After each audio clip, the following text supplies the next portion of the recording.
ഉപതെരഞ്ഞെടുപ്പിൽ മാറ്റി നിർത്തിയെന്ന പരാതി നേതൃത്വം അവഗണിച്ചതിന് പിന്നാലെ ഹൈക്കമാൻഡിനെ സമീപിക്കാൻ ചാണ്ടി ഉമ്മൻ MLA. അതൃപ്തി തുടരുന്ന ചാണ്ടി ഉമ്മൻചാണ്ടിയുടെ കല്ലറയ്ക്ക് സമീപം തനിച്ചു നിൽക്കുന്ന ചിത്രം സമൂഹ മാധ്യമങ്ങളിൽ പങ്കുവച്ചു. അതേസമയം ചാണ്ടി ഉമ്മനെ പിന്തുണയ്ക്കുന്ന യൂത്ത് കോൺഗ്രസ് നേതാവ് JS അഖിലിനെ മാധ്യമ വക്താക്കളുടെ പാനലിൽ നിന്ന് KPCC ഒഴിവാക്കി. KPCC പുനഃസംഘടനയുമായി ബന്ധപ്പെട്ട ചർച്ചകൾ ആരംഭിച്ചതിനിടെയാണ് കോൺഗ്രസിൽ ചാണ്ടി ഉമ്മൻ പുതിയ വിവാദത്തിന് തിരികൊളുത്തിയത്. താനൊഴികെയുള്ള MLA-മാർക്ക് ചുമതല നൽകിയെന്ന ആരോപണത്തിൽ ഉറച്ചു നിൽക്കുന്ന ചാണ്ടി ഉമ്മൻ തന്റെ അതൃപ്തി തുടർച്ചയായി പ്രകടിപ്പിക്കുന്നുമുണ്ട്. ഉമ്മൻചാണ്ടിയുടെ കല്ലറക്കരയിൽ തനിച്ചു നിൽക്കുന്ന ചിത്രം ചാണ്ടി ഉമ്മൻ ഫേസ്ബുക്കിൽ പങ്കുവച്ചു.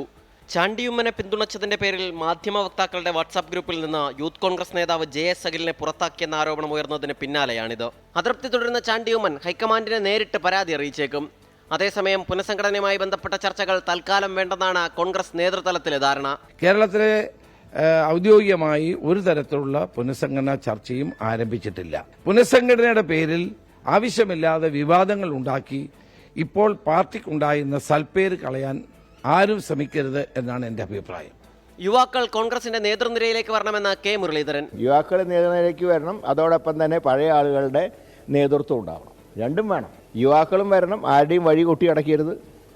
സീനിയേഴ്സിന് അതിൻ്റെതായിട്ടുള്ള റെസ്പെക്റ്റും കൊടുക്കണം. പുനഃസംഘടനയുമായി ബന്ധപ്പെട്ട വിവരങ്ങൾ മാധ്യമങ്ങളിലൂടെ പുറത്തുവരുന്നതിലും നേതൃത്വത്തിന് അതൃപ്തിയുണ്ട്. 24 തിരുവനന്തപുരം.